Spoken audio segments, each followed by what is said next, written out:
Greetings.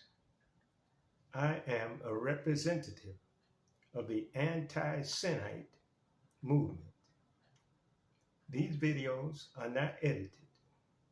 They are AI assisted and are read from script. This subject is No Holy Land. Some have the idea that there exists a Holy Land, but in reality, when people who live on the land do not practice righteousness or God's holy commandments, then the land itself is not holy. When there is murder, killing, theft, and decadent behavior taking place, then the land itself cannot be considered holy. AI. Certainly, the concept of a holy land is always associated with a place imbued with righteous religious significance and practices. However, the holiness of a land is not inherent. It is shaped by the actions and behavior of its inhabitants. If the people living in a particular area do not adhere to principles of righteousness, morality, and respect for others, then the land itself cannot be deemed holy. When a land is plagued by violence, injustice, immorality, and disregard for the life of others, it loses any claim to holiness. Acts such as murder, theft, rape, and other forms of wrongdoing tarnish the sanctity that may have been attributed to the righteous behavior of the people who lived on the land at some period in the past. In essence, the holiness of a land is not determined by its geographical or historical significance, but rather by the conduct and values upheld by its inhabitants presently. Without adherence to righteous and holy commandments, any claims of holiness associated with a land are rendered void. AI. The true essence of a holy land lies in the collective consciousness and behavior of its people. It's not just about the physical geography or the presence of so-called sacred buildings or sites. It's about the sinless and moral fabric woven by those who inhabit the land, this present day and time.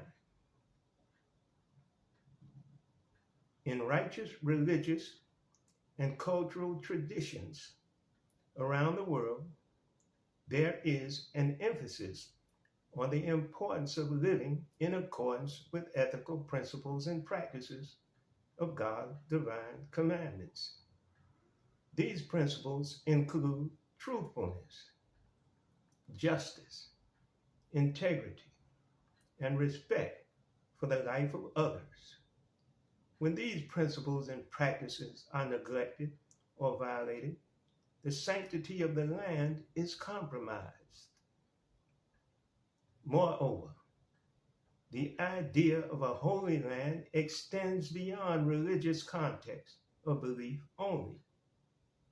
In a broader sense, any land can be considered holy when it fosters an environment of peace, harmony, and mutual respect among its inhabitants. This requires not only individual accountability, but also collective efforts to create a society based on principles of morality and righteous, sin-free living. Ultimately, the concept of a holy land serves as a reminder of the interconnectedness between human behavior and the sinless quality of life within the environment in which we live. It emphasizes the responsibility we have to cultivate goodness and righteousness in ourselves and in our communities in order to truly honor the sanctity of the land we live upon. Let's dwell deeper. The notion of a holy land transcends more physical boundaries.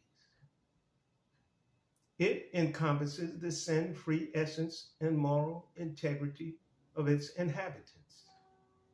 When individuals coexist in a state of harmony, kindness, and reverence for life, we contribute to the sanctity of our surroundings.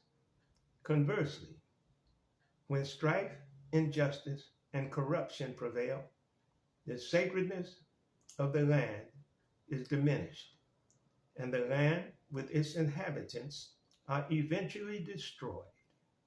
History repeats itself. Within sinful societies, the destructive force becomes greater over time until annihilation becomes inevitable, as with sinful civilizations of the past. History provides numerous examples where lands were once revered for their religious or cultural significance, which have lost their sanctity due to the actions and behavior of those who dwelt upon the land. Conflicts, oppression, moral decay have marred the reputation of these once holy places, reminding us that true holiness is not bestowed by geography, but by the conduct of humanity. The story of a holy land is an ancient myth, a tale repeated by misguided minds in an attempt to remove the requirements of righteous conduct and behavioral practices away from themselves, and place the holy attribute upon the land, up under their feet, upon which they walk in sin. Furthermore, the concept of a holy land underscores the interconnectedness of humanity with the natural world.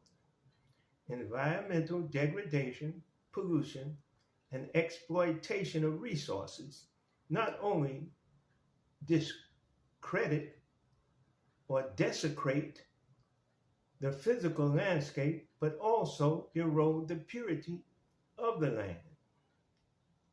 Recognizing this interdependence of humanity and the earth upon which we share life calls for stewardship and reverence for the earth, treating it as sacred and worthy of protection, not pockmarked by explosions, destroyed building structures, and the dead bones of men, women, and children left buried under the rubble to rot and decompose. Let us ask ourselves honestly, can this land or the people who inhabit the land truly be considered holy? AI states, in essence, the holiness of a land is a reflection of the collective consciousness and ethical conduct and behavior of its inhabitants, the people. It is a dynamic and ever-evolving relationship that requires continual effort and commitment to uphold. By embracing principles and practices of righteousness, compassion, and stewardship, we strive to restore and preserve the sanctity of the land, the earth we inhabit, fostering a world where every corner holds the potential for holiness, righteousness, and reverence for all existence. For holiness to exist, each individual must play our part in contributing to the righteous behavior which maintains the attributes of holiness. The land has nothing to do with it, other than the land itself benefiting or suffering at the hands of the people who inhabit the land.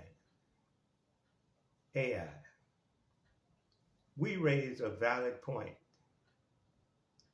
At its core, holiness is indeed intrinsically tied to individual behavior and collective morality rather than the physical attributes of the land itself. The land, in its natural state, is neither inherently holy nor unholy. It is the actions and behavior of its inhabitants that imbue it with sin-free significance or unholiness.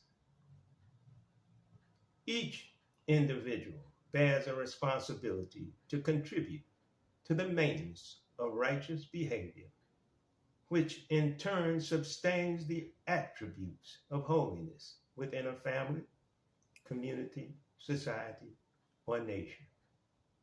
Through acts of compassion, integrity, and justice, we as individuals uphold the moral fabric that defines the sanctity of our environment. However, while the land does not possess inherent holiness, it is undeniably impacted by the actions and behavior of its inhabitants.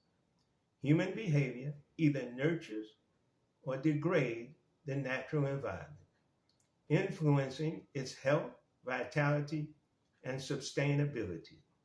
In this sense, the land does indeed benefit or suffer based on the conduct of those who inhabit it. Moreover, the idea of a holy land extends beyond individual morality to encompass a total society characterized by fairness, equity, equality, and respect for all beings, which contributes to the creation of a holier, more righteous environment for everyone. Ultimately, the relationship between holiness and the land depends upon the character of the people who inhabit the land. Please tune in to part 2 of No Holy Land. Peace.